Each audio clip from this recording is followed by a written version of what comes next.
Good afternoon, Nerf Nation. Welcome back to the Cj Nerf channel where toy guns and blasters rule the day. So alright guys, today we're going to take a look at a blaster that has a really cool name. The foam dart gun. Cool style. Stay tuned.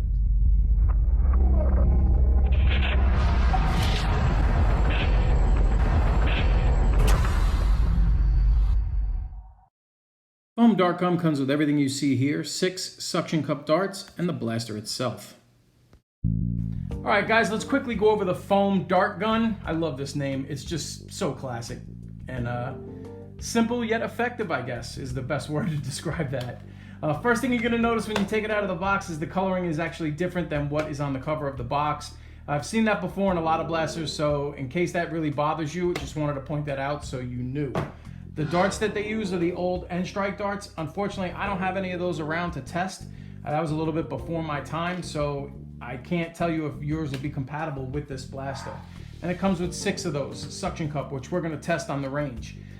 The first impression of this blaster is that it's extremely light and very comfortable. I can't complain about that. The plastic does feel a little bit of a lower quality, but maybe that is because there's a big open hole in here for you to actually insert 2 darts. So when you squeeze this, it actually feels like you could compress it.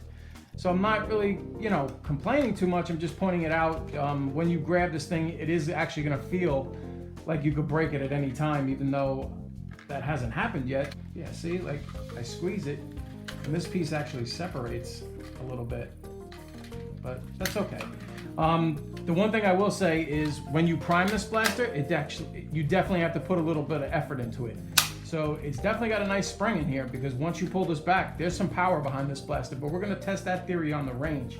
Yeah, see, as you see the little line in there now that I tried to pull it apart a little bit? So push that back and it snaps back together. The blaster has basically 3 moving parts. There's this little part that pulls off on the bottom with these 2 dart posts, so you would actually just insert the darts onto the post. You're actually never going to use this in my opinion, but it is a feature with the blaster, so I wanted to point it out. And then you kind of just marry it in, so it's kind of like dart storage. You get 6, it only holds 2, so I don't really see the point of it, and plus it's not very convenient, but it is there, so I just wanted to point that out. So that's the first thing that is movable on this blaster. Second thing is obviously the trigger, and the trigger pull is not a full trigger pull. It's more kind of like, in my opinion, like a snap fire, and I really don't like that, to be honest with you, because I don't like that trigger whatsoever.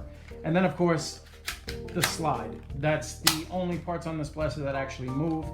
The hammer doesn't move, the slide lock doesn't move, any of these other pieces are all for just aesthetics, and that's about it. So let's get over to the range test, and we're going to test this thing. We're going to start at 25 feet, and we're going to move in depending on where we need to move into in order for it to hit the target. Just to let you know, we're starting at 25 feet, and it's all the way to the target. So if I can't hit the target from here, we're going to move in so I can give you the maximum effective range. All right, here we go.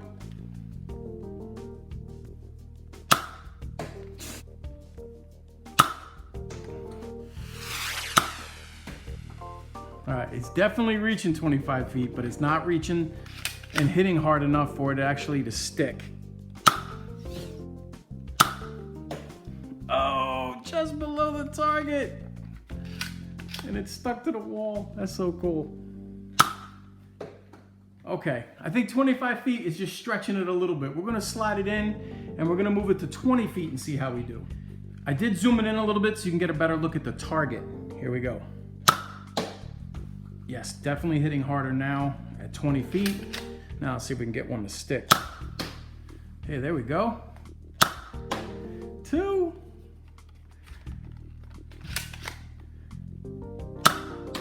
3. Look out. I would definitely say 20 feet is very doable.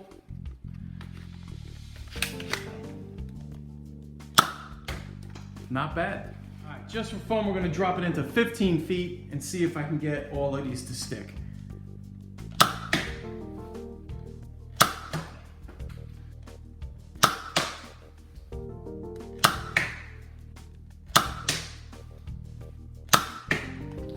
Very cool. I'd say definitely 15 to 20 feet. You got the sweet spot right there. I would say actually 15 feet is really cool if you want to do target practice with your son. All right, ladies and gentlemen, let's get over my overall opinion of the foam dart gun. And I got to tell you, every time I say that name, I just start laughing. All I do is I picture a bunch of guys in a corporation sitting in a boardroom after they've created this pistol saying, man, we got to really come up with a catchy name for it. And then this come out. If that guy has a job, I'll be laughing. But whatever. This blaster is intended for ages 3 and up, and you know what? I think that's actually perfectly age group appropriate. Don't get me wrong. If you're 10, 11, 12, up and up, you're not going to want this, okay? To be honest with you. There's so many better options from Nerf and all the other different companies out there. If you're running around with this in the backyard, God bless you, man. You must be playing a handicap match or something. But for its intended use for this age group, and my son in particular, who is 3 and fits this demographic perfectly, it's really, really cool. The ease of use factor on this blaster is actually quite high. It shoots from 20 to 15 to 20 feet accurately and pretty strong. Now, I can probably kind of overlook the fact of the quality of the plastic based on the performance. I actually quite liked it. And for my intended use with my son to take shots at the target, like I showed you guys in the range test, this is going to work out perfectly in our family until he gets a little older to handle some of the bigger blasters. So if you have a child in that demographic, this may work for you. And if you're an older kid and you're looking to Nerf, look elsewhere. So that's basically my bottom line on the foam dart gun. I hope you guys enjoyed this review. If you did, click that thumbs up button. Don't forget to check out the description because there's going to be tons of links to my buddy Backyard Blasters, his Instagram, his YouTube channel, which is really, really cool, all of his stores. So if you want to purchase one of these, you're more than welcome to go ahead and click the link in the description. So again, Flint from Backyard Blasters, thanks a lot, buddy, for sending me this, and for my son, I do appreciate it. And finally, guys, thanks to all of you guys for the support here in 2017 on my comeback tour. It's going to be a good year. I can't wait to keep bringing you guys the content, and hopefully you guys will keep watching. So thanks a lot, guys. Have a great day, everybody.